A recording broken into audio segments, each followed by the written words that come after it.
Ел ертеңінің іргетасын қалыптастырушы және қоғамның негізгі қозғаушы күші ол жалынды жастар.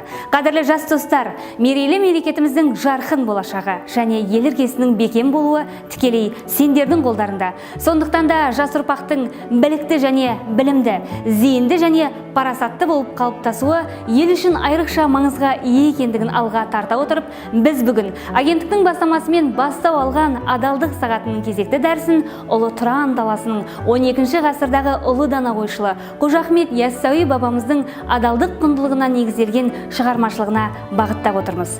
Сонымен тарихтың тау тұлғасына айналған Қожа Ахмет Яссауи кім? Оның қоғам өмірінде алатын орны қандай?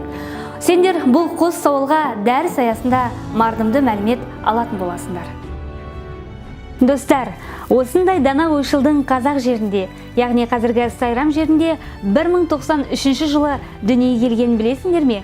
Бір кереметі, Яссауи бабамыздың Диуани Хикмет деп аталатын айтулы еңбегі қазақтың осы бір киелі мекенінде жазылған.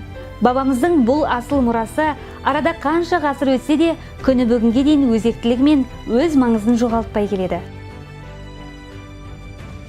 Ахмет Яссауидің ізбасарлары оның ілімін Түркістан өлкесінен асырып, түркі мемлекеттерінен бөлек төрткүл дүниеге Мысыр, Үндістан, Пәкістан, Иран, Сирия, Ирак, Ресей, Украина, Қытай, Түркия, Болгария, Марокко секілді мемлекеттерге танытты.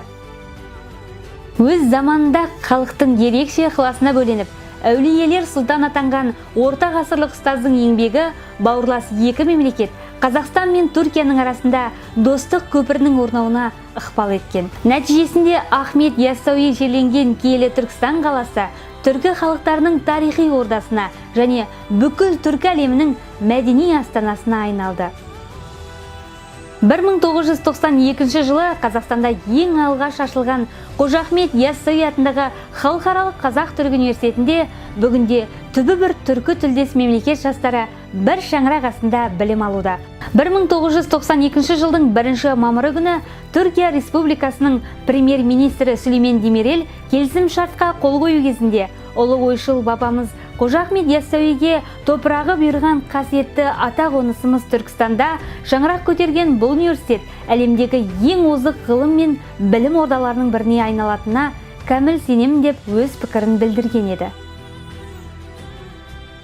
Оған елбасы Нұрсұлтан Әбішұлы Назарбаевтың Түркістаннан тараған аса қуатты рухани сәулемен нұрланған Қожа Ахмет Яссауи Орталық Азиядағы, оның ішінде Қазақстанда да барлық түркі халықтарының ұлттық рухани ілім жүйесін өрнектеп берді деген пікірімен біз Қожа Ахмет Яссауи ілімін алып жүруіміз қажет деген айшықты ойы айқын дәлел. Ендеше достар, сендерді Яссауи бабамыздың еңбектеріне терең үңіле отырып, ар тазалығы мен адалдық, имандылық пен қарапайымдылық, ізеттілік пен парасаттылық сынды адам бойындағы ең асыл қасиеттерді Диуани Хикмет еңбегі арқылы өне бойларына қалыптастыруға шақырамыз.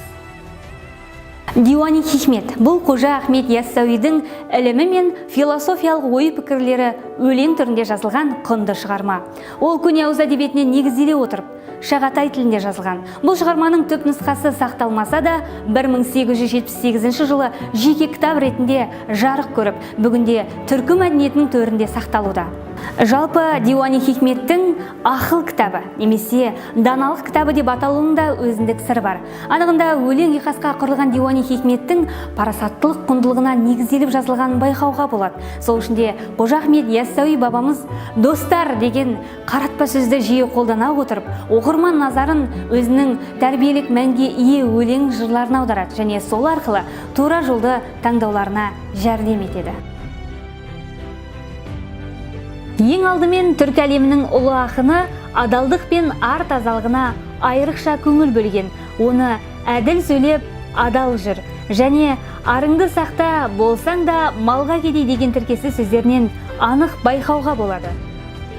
Әсіресе Яссауи бабамыз адалдық құндылығының маңызы мен мазмұнына ерекше тоқталған. Жастарға дұрыс бағыт бағдар беруде Яссауи бабамыз еш аянып қалмаған. Мәселен, жалтақтардан жөн сұрама, жолдан қалған. Жан адалды әр уақытта қолдайды Аллам деген шумақтарынан теріс мінезділердің жолымен емес, адал ризықпен күн кешіп жүргендердің ізімен жүру қажеттігін және сол арқылы мол сауапқа кенелуге болатынын атап өткен. Қожа Ахмет Яссауи бабамыз ақылды алсаң, жараңдарға қызмет қылғын, адал жолды тұтқандарға ізет қылғын деген өлең жолдар арқылы замандастарын парасатты болуға үндеп, таза ниетпен және адал еңбекпен қызмет қылу қажеттігін ерекше атап көрсеткен. Пара алған әкімдер арамдықпен жүргендер, өз бармағын өзі шайнап, өкінішпен қалады деген Қожа Ахмет Яссауи қоғамның қордаланған мәселесін ашық көрсетіп, пара алған би болыс пен шенді шекпендінің және әкім қараның ертеңгі күні өкінішпен өтетінін жеткізеді. Сол үшінде өзінің Диуани Хикмет еңбегінде қарабастың қамын ойлауға емес, халықтың алғысына кенелуді мақсат етуге шақырады. Бұдан бөлек әділдікті сүйген Яссауи бабамыз арың таза болса, әркез жеңіс сенде деп өнегелі өсиет сөз қалдырған. Бұдан біздер жеңіс жалауы тек ары биік азаматтардың ғана қолында желбірейтінін аңғара аламыз.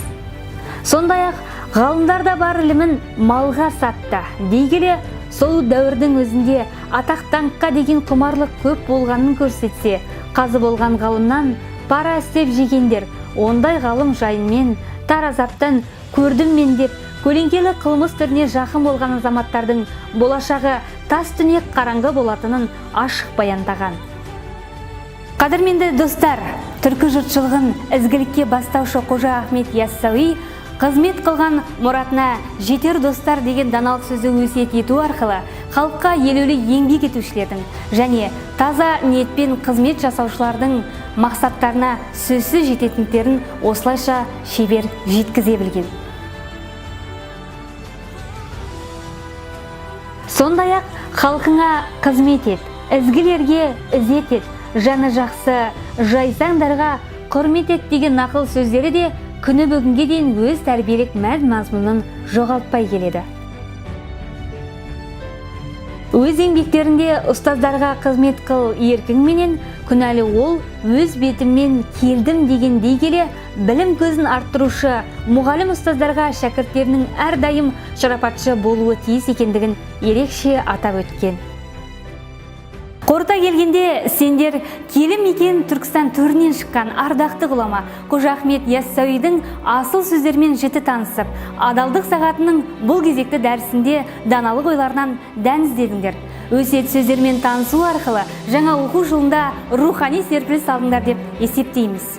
Қадірменді жас достар, баршаларыңды жаңа оқу жылында адалдық идеологиясын қалыптастыруға және тұнық, таза білім арқылы кемелденуге шақырамыз. Өздеріне белгілі агенттіктің жанынан құрылған адалдық алаңы жобасы аясында парасатты өмір салтын қалыптастыруға бағытталған ауқымды жобалар, соның ішінде адал ұрпақ, саналы ұрпақ, адал білім, парасаттылық мектептері сынды жобалар әрі қарайда жаңа оқу жылында өз жалғасын табатын болады. Қадірлі жастар, әрқашан әділдікті ту етіп, қоғамның парасатты тұлғасы болуға ұмтылыңдар. Білім бәсекесінде адалдықты арқа өтсеңдер ғана өмірде шын жеңімпаз боласыңдар. Адалдық жүрген жерде адамдық жүреді деген сөзді естеріңе сала отырып, біз сендерді адалдық және әділдік сынды құны биік қасиеттерге жақын болуға шақырамыз. Қош, сау болыңыздар.